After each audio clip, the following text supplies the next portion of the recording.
आप अपने ग्राम पंचायत खौरा में सरपंच के रूप में किसको देखना चाहते हैं? सीमा हेमंत ठाकुर। सीमा ठाकुर। सीमा हेमंत ठाकुर। सीमा हेमंत ठाकुर। सीमा ठाकुर। सीमा हेमंत ठाकुर। सीमा हेमंत ठाकुर। सीमा हेमंत सिंह ठाकुर। सीमा हेमंत ठाकुर। मोर संग चलो रे मोर संग चलो गा, मोर संग चलो जी मोर संग चलो गा। वो गिरे थके हपटे मन आओ परे डरे मन के मन, मोर संग चलो रे मोर संग चलो गा, मोर संग चलो जी मोर संग चलो गा। नमस्कार, मैं हूं जीत राय और आप हैं डेवलपिंग इंडिया के साथ। आज हम हैं तिल्दा विकास खंड के ग्राम पंचायत खौना में, जहां हम मुलाकात करेंगे एक सरपंच प्रत्याशी से जो कि काफ़ी समय से गांव में सेवाएं प्रदान कर रहे हैं। पिछले पंचवर्षीय में वो सरपंच भी रहे हैं और इस पंचवर्षीय में फिर से उम्मीदवारी कर रहे हैं। आइए मुलाकात करें। नमस्कार। नमस्कार। तो बातचीत की हम शुरुआत करें, सबसे पहले आपके परिचय से शुरुआत करेंगे। मैं सीमा हेमंत ठाकुर, खौना सरपंच पद के प्रत्याशी। नमस्कार, मैं हेमंत सिंह ठाकुर ग्राम खौना का निवासी हूँ। पेशे से हम लोग कृषि का व्यवसाय करते हैं और मेरी धर्मपत्नी श्रीमती सीमा ठाकुर वर्तमान में ग्राम पंचायत खौना की सरपंच पद की प्रत्याशी है। तो जनप्रतिनिधि बनने का ये जो विचार है, ये आपके अंदर कैसे आया? हम लोग जब स्कूल कॉलेज से पढ़ के आए और अपना खेती बाड़ी का व्यवसाय चालू किए, तो हमारा खेत लगभग यहाँ से घर से 1.5-2 किलोमीटर दूर था और आने जाने में तकलीफ थी जी।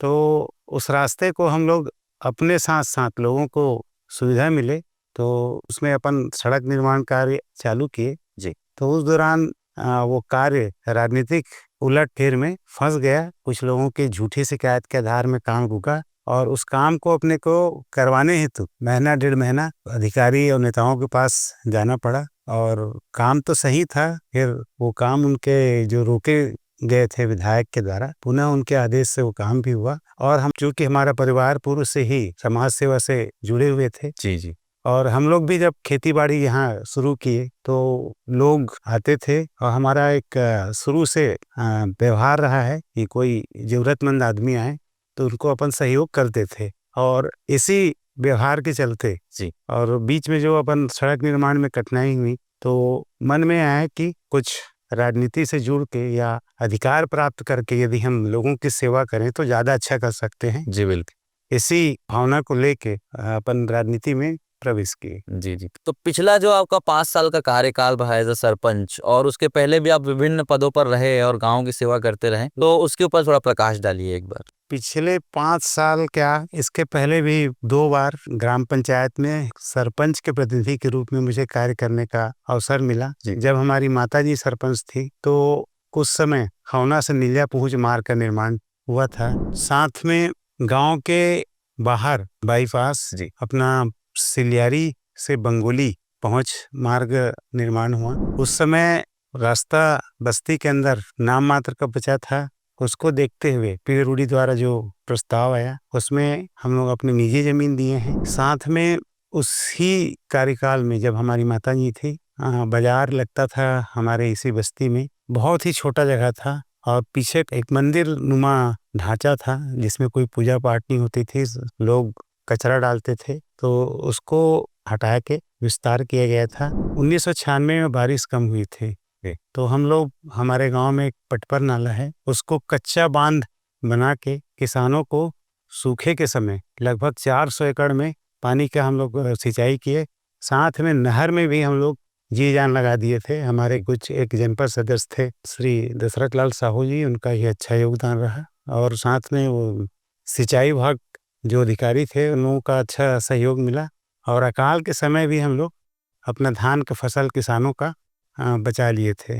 और इन्हीं सब कामों को देखते हुए जब 2000 में जल उपभोक्ता संस्था की चुनाव हुआ तो उसमें जल उपभोक्ता संस्था के अध्यक्ष रहे और उसके बाद 2010 से लेकर 2015 कार्यकाल में मैं उप सरपंच के पद में रहा। उस समय भी श्रीमती चंद्रिका वर्मा सरपंच थी और मैं उनके प्रतिनिधि के बतौर काम किया था। यहाँ कुल 17 तालाब हैं तो 5 साल में लगभग 1-2 तालाब छोड़ के सभी तालाब का खुदाई का कार्य हुआ था और लगभग सभी तालाबों में निर्मला घाट पचरी का निर्माण किया गया था। साथ में सीसी रोड एकमुश्त 21 लाख रुपए का शासन से मिला था। वो गांव के विभिन्न वार्डों में सीसी रोड का निर्माण हुआ था। आपका जो 5 वर्ष का कार्यकाल रहा जिसमें आप सरपंच रहे, जी। उसमें आपने क्या मुख्य ऐसे काम करवाए गांव में जो कि एक ऐतिहासिक दृष्टिकोण से जिसको देखा जाए? अभी पिछले 5 साल के जो कार्यकाल रहा काफी चुनौती भरा रहा। जैसे ही कार्यकाल शुरू हुआ, मनरेगा में मजदूरों का कार्य चलता था, तालाब गहरीकरण का या कोई तार नाली मरम्मत वगैरह का, वो कोरोना महामारी के चलते कई बार बीच में रोकना पड़ा। लगभग 2 साल निकल गया। तीसरा साल भी रोजगार सहायक से लेकर जिला लेवल के अधिकारी के हड़ताल के कारण कोई काम नहीं हो सका था। और उसी दौरान एक हमारे गांव में का सबसे बड़ा जो खार है मढ़ी खार जी, वहाँ कोई रास्ता नहीं था। खाद यदि डालना है, एक बोरी खाद 45-50 किलो लेके जाना है तो एक आदमी को बहुत मुश्किल हो जाता था। दिन भर में भी वो खाद नहीं डाल पाते थे। साथ में कोई अधिया या रेक के रूप में खेती करने किसान नहीं मिलता था। ये सब तकलीफ को देखते हुए कुछ किसान मुझे बोले कि वो रोड अगर हो सके बन जाता है तो आप प्रयास कीजिए करके। और उसी आधार में इस कार्यकाल में उस रोड का सीमांकन करा के दिखवाया गया तो 8 मीटर का निकला और रोड की कुल लंबाई लगभग 2.5 किलोमीटर है। 2700 मीटर का रोड बना है और वहाँ पाइप पुलिया का काम करना पड़ा। उसमें करीब 16-17 लाख सिर्फ पाइप पुलिया और नाली निर्माण में लग गया। जी, तो ये तो एक बहुत बड़ा ऐतिहासिक कार्य हुआ किसी भी गांव के लिए जी, कि आपने जो ये रास्ते का निर्माण करवाया, इससे गांव के हर एक किसान को लाभ मिला होगा जरूर। जी। साथ में हमारा और सबसे बड़ा कार्य रहा है किसानों के लिए रोका छेका जी, फसल सुरक्षा के लिए, आवारा जो भी आवारा जानवर जी से बचाव के लिए, या गांव भी कई जानवर जैसे छूट जाता है या भाग जाता है जी, उनकी देखरेख के लिए। तो इस बार क्या हुआ कि मजदूर अभाव में रखवार नहीं मिला। नहीं मिलने पर मैं स्वयं और हमारे कुछ किसान मित्रगण उनको लेके हम लोग खुद ही फसल की रखवाली किए हैं। हम लोग जो आवारा पशु जो जाते थे उनके लिए अस्थाई कांजी होस का निर्माण किए। कांजी होस भी अपना बहुत पुराना था, वो टूट गया और निःशुल्क हम लोग किसान के फसल रखवाली का कार्य किए हैं। जी, ये बहुत अच्छी बात है कि जनप्रतिनिधि होने का आपने पूरा दायित्व निभाया और खुद आगे बढ़कर जमीनी स्तर पर लोगों के लिए ये काम किया। ये बहुत अच्छी बात है। तो कुछ आपके कार्यकाल में मूलभूत सुविधाओं पे आप एक बार प्रकाश डालिए, जैसे रोड, पानी, नाली, बिजली, सड़क और मनरेगा की जो लाभ होते हैं लोगों के लिए, वो अगर आप कुछ बता पाए आपके कार्यकाल के। जी, आवास योजना तो लगभग 5 साल बंद रहा। जी, अभी कांग्रेस सरकार अंतिम समय में कुछ देना चालू किए थे। उस दौरान लगभग 16 लोगों को ग्रामीण आवास के रूप में और 5 लोगों को प्रधानमंत्री आवास के रूप में मिला था। और अभी जब नया सरकार आया है बीजेपी का और आवास योजना जब चालू हुआ है, सब मिला के 154 लोगों को आवास योजना का लाभ मिला है। ये तो काफी बड़ा आंकड़ा है। 154 लोगों को अगर आपने आवास का लाभ दिलाया है तो बहुत अच्छा ये काम है, जो कि बहुत कम गांव में इतने अधिक आंकड़े में लोगों को। अन्य पंचायतों में इतना नहीं मिला हुआ है। साथ में नाली के निर्माण, चूंकि पैसे की कमी और मढ़ी खार रोड निर्माण में वहाँ करीब 16-17 लाख लग गया, तो गाँव में या बस्ती के अंदर नाली निर्माण कम हुआ है। वार्ड नंबर 10, वार्ड नंबर 14 में ही नाली का निर्माण हो पाया। सीसी रोड भी लगभग गांव में 20 लाख रुपए आसपास का बना है और नाली हम लोग लगभग नियमित सफाई किए हैं। लोग संतुष्ट हैं। पहले नहीं होता था नाली सफाई। साथ में जैसे कचरा मुक्कड़ में पड़ा रहता था, उसकी भी हम लोग सफाई किए हैं। और आगामी जैसे अपने को मिलता है और मौका, तो सफाई में विशेष और ध्यान देंगे, चाहे नाली की सफाई हो। बिजली के मामला है तो निश्चित रूप से हमारा गांव हाई मास्ट लाइट लगने से बहुत अच्छा हो गया है। कोई बाहर वाले आते हैं अचानक रात में तो बोलते हैं नगर पंचायत है क्या, हमारी लाइट देखने। जी जी, मैं एक राहगीर चल रहा था, मैं अपनी कान से सुना उस बात को। पेयजल के बारे में पहले मात्र 1 टंकी था और चूंकि शासन या भारत सरकार की जो योजना है हर घर में जल, तो हमारे गांव में भी दूसरे पानी टंकी का निर्माण हो गया, पाइपलाइन बिछाया गया, साथ में सभी घरों में कनेक्शन कर दिया गया। लगभग 70-75% घरों में जा रहा है पानी और कुछ घर आज भी छूटे हैं। इस बारे में मेरे द्वारा लगातार पीएचई विभाग के एसडीओ और इंजीनियर को निवेदन किया गया, वो लोग आएंगे, ठीक कराएंगे, ऐसा बोलते रहे और अंततः नहीं करा पाए। बहुत सारे काम जो हैं आपने अपने जीवन काल में अपने गांव के लिए किए हैं, जी। जो कि बहुत ही सराहनीय है और लोगों के लिए, गांव की जनता के लिए लाभप्रद है। और हम आपको शुभकामनाएं देते हैं कि आगे की भी जो है आप इस तरीके से जनप्रतिनिधि के रूप में लोगों की सेवा करते रहें और गांव का विकास करते रहें। तो आगामी जो आपका 5 साल रहेगा, पंचवर्षीय जिसमें आप उम्मीदवारी कर रहे हैं, उसके लिए कुछ आपके पास योजनाएं होंगी अपने गांव के लिए, अपने गांव के जनता के लिए, वो एक बार शेयर कीजिए आप। आगामी जनता यदि हमको आशीर्वाद देती है जी। तो सबसे पहले किसानों के हित में अपना गांव में पटपर नाला स्थित है, जिसको 2 बार कच्चा बांध बनाकर विशेष पानी के संकट अकाल के समय में बांध कर खेतों की सिंचाई किया गया था। उसको डायवर्शन बना के या बांध बना के खेतों की सिंचाई करने की योजना है। वो जो आप बांध बनाने की जो आपकी योजना है, उससे लगभग कितने एकड़ के किसानों को जो है लाभ मिलने वाला है? लगभग 450-500 एकड़ खेतों की सिंचाई होती है उससे। जी।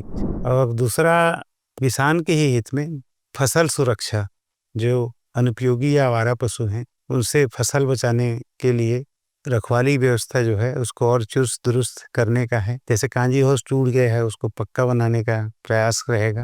और साथ में सबसे पहले आगामी गर्मी को देखते हुए जिन घरों में पानी नहीं पहुंच पा रहा है उसको, चूंकि हमारे पास पानी है, भगवान की कृपा से हम हमारे ही द्वारा बताए स्थान में जो ट्यूबवेल हुआ है जी, दोनों जगह अच्छा पानी है, पूरी गर्मी पानी मिलता है और अपना टंकी बराबर भरता है। तो सिर्फ उसको पानी का वितरण अपने को व्यवस्थित करना है जी। और आवास योजना जैसे है, अभी भी कई ऐसे परिवार हैं जिनका नाम आवास योजना सूची में नहीं है जी। शासन द्वारा भी आवास बनाने के लिए सर्वे का कार्यक्रम चालू हुआ था। हमारे गांव में सिर्फ 2 दिन हुआ था सर्वे होते हुए, और इसी दौरान चुनाव की घोषणा, आचार संहिता लगने के कारण वो कार्य बंद है जी। तो सर्वे जो कार्यक्रम चालू होगा उसमें जो आवासहीन परिवार हैं उनका सर्वे कराया जाएगा। कोशिश होगी कि हम स्वयं साथ में रहें, कोई परिवार न छूट पाए जी। और इस योजना का लाभ पात्र हितग्राही हैं जो गरीब हैं उनको मिलना चाहिए, ये हमारी कोशिश रहेगी। साथ में कीचड़ को अपन दूर कर सकें, नाली का निर्माण हो, सीसी रोड का निर्माण हो, और सफाई व्यवस्था है जो कार्यकाल में शुरू हुआ है उसमें भी अपन बेहतर काम करेंगे। साथ में किसानों को खेत आने जाने में सुविधा हो, प्रयास करेंगे जल्दी से जल्दी बारिश से पहले अपन मुरम डाल सकें ताकि किसानों को आने जाने में सुविधा हो। साथ में जो गाँव में आजकल असामाजिक गतिविधियां बढ़ रही है जी। उसको ग्राम सभा के माध्यम से, महिला समूहों के माध्यम से रोकने का प्रयास करेंगे। और चौक चौराहों में सीसी कैमरा निश्चित रूप से इस बार लगाया जाएगा। और कई मोहल्लों में लोगों को रहने के हेतु आबादी जमीन नहीं है तो शासन से संबंधित वार्ड में आबादी जमीन घोषित करा के उनको पट्टा दिलाने का प्रयास किया जाएगा।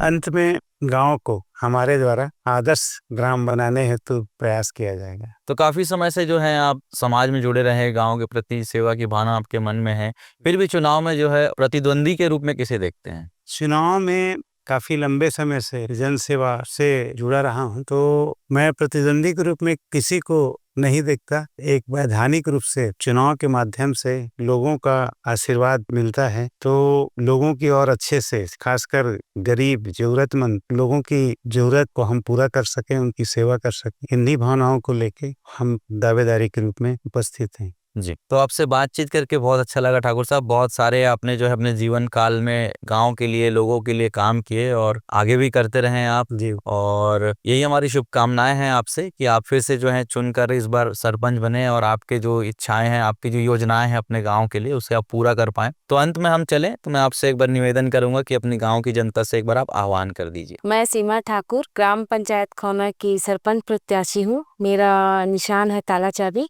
मैं हेमंत सिंह ठाकुर और ये मेरी धर्मपत्नी श्रीमती सीमा ठाकुर जो कि ग्राम पंचायत खौना के सरपंच पद के प्रत्याशी हैं। आप सभी ग्रामवासियों से मैं निवेदन करता हूं कि हमारा जो ताला चाबी छाप है इसमें आप सभी ग्रामवासी मुहर लगा के अपना आशीर्वाद प्रदान करें, जिससे हमें पुनः गांव की सेवा करने का अवसर मिल सके। और हिंदी भावनाओं के साथ आप सभी मतदाता भाइयों बहनों को मेरा जय जोहार, जय श्री राम, जय सतनाम।